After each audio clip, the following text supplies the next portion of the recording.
তো আজকের টপিক হলো মকর সংক্রান্তি এবং পৌষ সংক্রান্তি।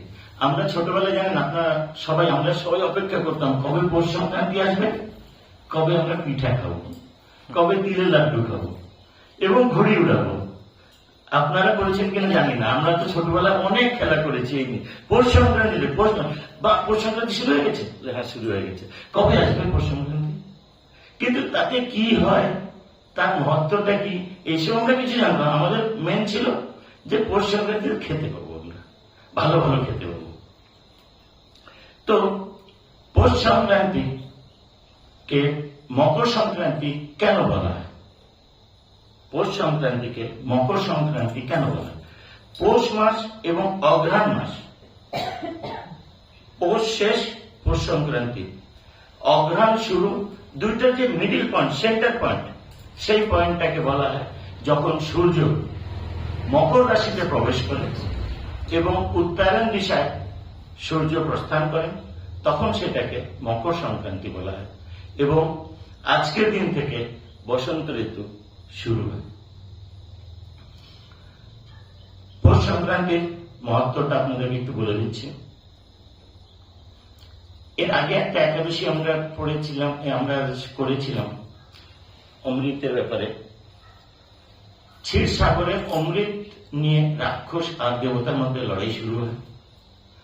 লড়াই শুরু হওয়াতে যেখানে যেখানে সেই অমৃতের এক এক ফোঁটা পড়েছে, সেই সব জায়গায় আজকে আমরা সবাই কুম্ভ মেলা হচ্ছে সেই সব জায়গায়। তো সেই দেবতা আর যে লড়াই হয়েছিল, এই পৌষ সংক্রান্তির দিনে লড়াই হয়েছিল, দুজনের মধ্যে দ্বন্দ্ব হয়েছিল।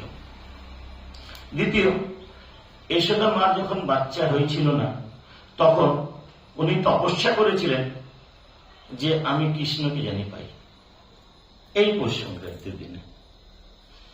এই পৌষ সংক্রান্তির দিনে কৃষ্ণ ঠাকুর সাংসারিক জীবন থেকে বনপ্রস্থ হয়েছিলেন, সন্ন্যাস ধর্ম নিয়েছিলেন এই পৌষ মাসে। এই পৌষ মাসে আপনারা মহাভারতের পিতা ভীষ্মের কথা সবাই জানেন হয়তো, যে উনি লোকটা কেমন, কি ব্যাপার, কি না। ওনাকে এতটুকু জানেন কি আপনার অর্জুন ওনাকে কৃষ্ণকে তীর দিয়ে বধ করেছিলেন এবং তীরের শয্যাতে উনি শুয়েছিলেন অনেক দিন ধরে। সে কেন শুয়েছিলেন জানেন? 58 দিন শুয়েছিলেন, 58 দিন শুয়েছিলেন কৃষ্ণর তীরের শয্যাতে। কেন জানেন? আজকের দিনের অপেক্ষা করতেছিলেন, যে আজকের দিন এত শুভ দিন, সে তার কাছে ইচ্ছা মৃত্যুর বরদান ছিল, ওনার কাছে ইচ্ছা মৃত্যুর বরদান ছিল, সেই জন্য আজকের দিনের অপেক্ষা করতেছিল এবং আজকের দিনে সে স্বর্গে গমন করেন, শরীর ত্যাগ করেন। এ হলো মহত্ব। আর আজকের দিনে কি করা চাই, কি করা চাই না, এটার ব্যাপারে অত বেশি বলার দরকার নেই। একাদশীর যা নিয়ম, এতেও সেই নিয়ম।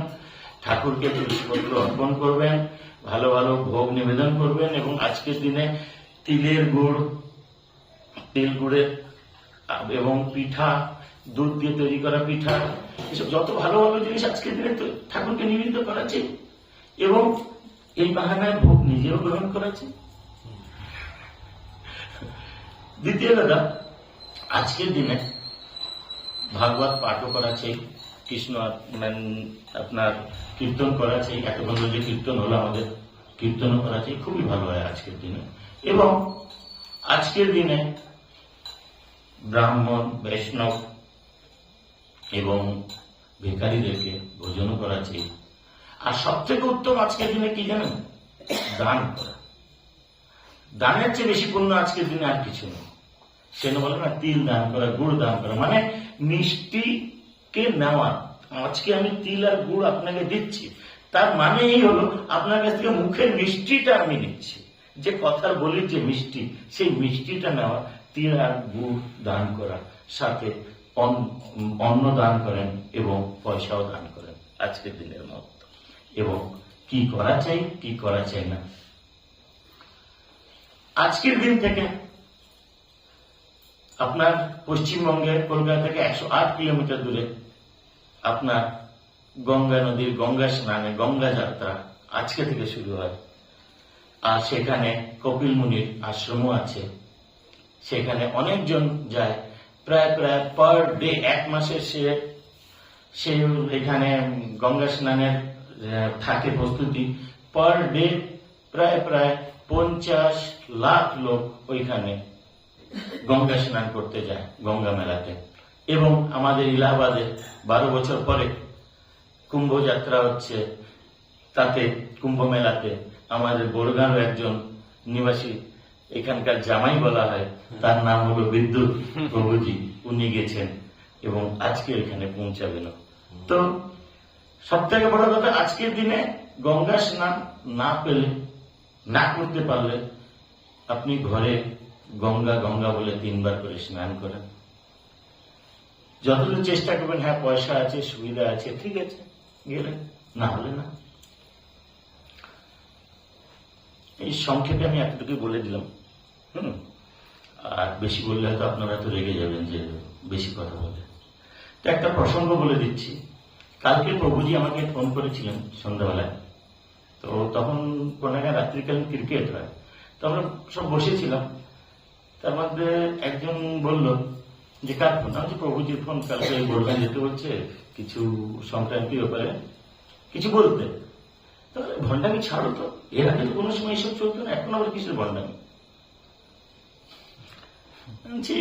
দেখ ভাই, আমি ঠাকুরের উপরে ছেড়ে দিচ্ছি, ঠাকুর যা করবে আমার উপরে ছেড়ে দেবে। আমার কাজ আমি করে যাচ্ছি, মনে বিশ্বাস রেখে, আস্থা রেখে আমি ঠাকুরের কাছে কীর্তন করে যাচ্ছি, যা করা করে যাচ্ছি। এইবার আমার পিছনে যা করার, যা দেখা, তার কাজ ঠাকুরের।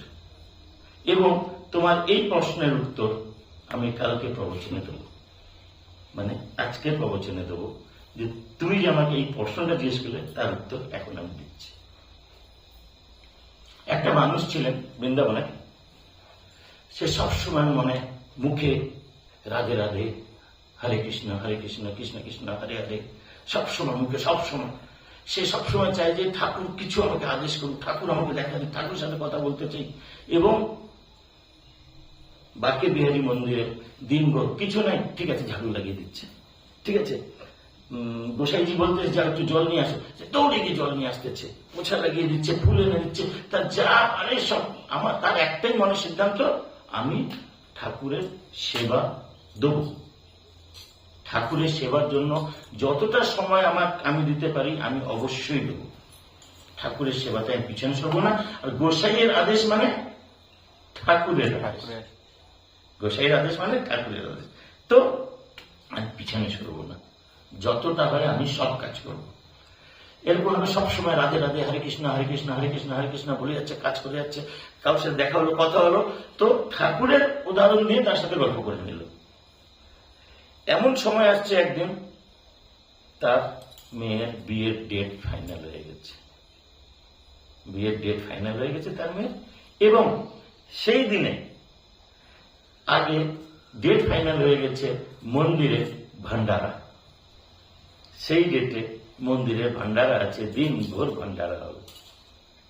এখন সে চিন্তায় পড়ে গেছে যে আমি মন্দিরে ভান্ডারাতে থাকবো না আমার নিজের মেয়ের বিয়েতে থাকবো।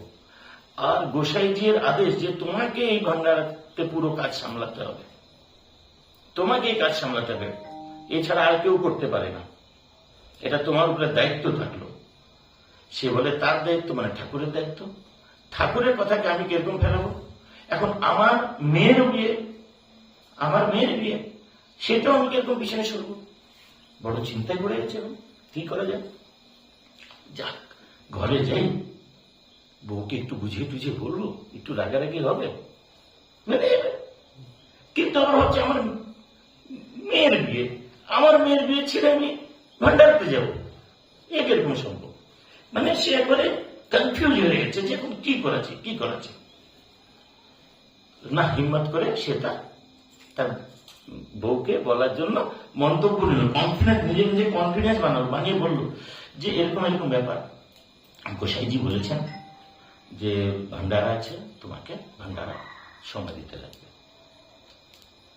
বলে কি বল, তুমি পাগল হয়ে গেছো?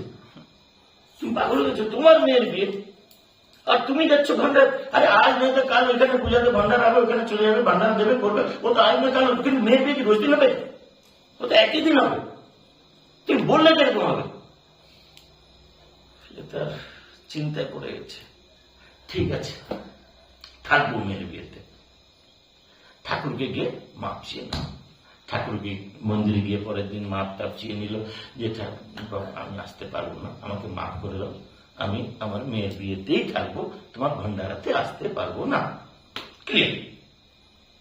পরের দিন বিয়ে, সকালবেলায় বিয়ে, রাত ভোর সে ঘুমাতে পারেনি, ছটপট ছটপট ছটপট করে যাচ্ছে, রাত ভোর ঘুমাতে পারেনি। রাত ভোর সকালে উঠে যাই একটু মন্দিরে গিয়ে দর্শন দিয়ে আসি, মন্দিরে গিয়ে একটু দর্শন দিয়ে আসে। মন্দিরে গিয়ে দর্শন দিল তো একের পর এক কাজ সামনে এসে যায়, গেলে তো কেউ পিছন সরতে পারে না। যখন মন্দিরে যাবেন কি কাজ থেকে আপনি পিছনে যে আরে আরে এখানে পড়েছে, উঠিয়ে দিয়ে তো সে কাজের লোক, কাজে ভরে গেছে। দেখলো অনেকক্ষণ ধরে কোনো ফোন আসেনি বা কোনো খবর নেই।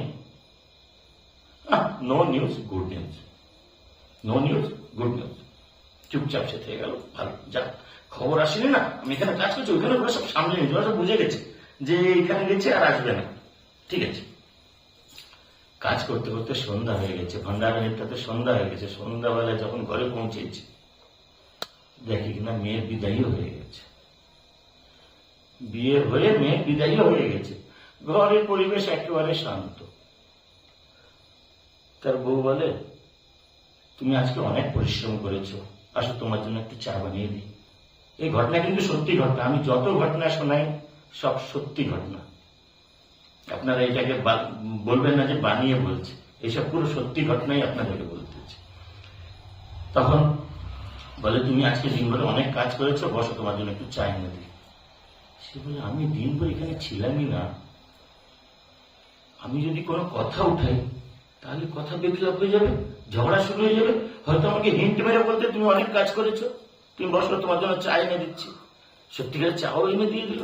বলছি না, কথা আগে বাড়াবো না। চুপচাপ সে চাটা খেয়ে নিল, খেয়ে নিয়ে তার রুমে চলে গেল। কারোর সাথে কোনো আলোচনাই, 5 দিন হয়ে গেল, 6 দিন হয়ে গেল।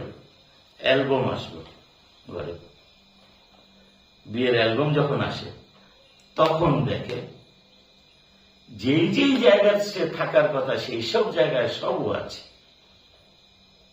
মানে মেয়ের বিদায়ের সময় বলেন এবং তার সঙ্গীর সাথে দেখা করা, কথা বলা এবং সবাইকে খাওয়ানো দাওয়ানো, সবাইকে আদর আপ্যায়ন, সঙ্গীর সাথে কোলাকুলি, সব জায়গায় সে আছে। ফটোতে ফটোতে সব জায়গায় আছে। সে আশ্চর্য, বলে কি ব্যাপার, ঘরে কাউকে বলতেও পারছে না, শুনতেও পারছে না। হাউ হাউ করে কেঁদে ফেললো, কেঁদে দৌড়িয়ে গেল কোথায়? বাঁকে বিহারী মন্দিরে ঠাকুরের কাছে গিয়ে তাকে অনেক অনেক ধন্যবাদ জানালো এবং গোসাইজিকেও এই কথাই বললো যে ঘটনা ঘটেছে। এর মানে আপনারা সবাই বুঝতে পেরেছেন ব্যাপারটা কি? নিঃস্বার্থ ভাবে আপনারা ঠাকুরের দিকে অগ্রসর হন, সে তার কাজ অবশ্যই করে দেবে।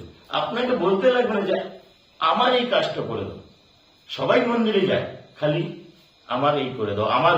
আরে ঠাকুর অন্তর্যামী, সে জানে কার কি চাই, কোন জায়গায় কি তার প্রবলেম কি না, সে আপনি আপ সবার সলভ করে দেয়। কিন্তু মনে বিশ্বাস থাকা চাই, মনে আস্থা থাকা চাই, মনে শ্রদ্ধা ঠাকুরের কাছে নিবেদন করবেন, দেখবেন আপনি আপ সব কাজ হয়ে যাবে।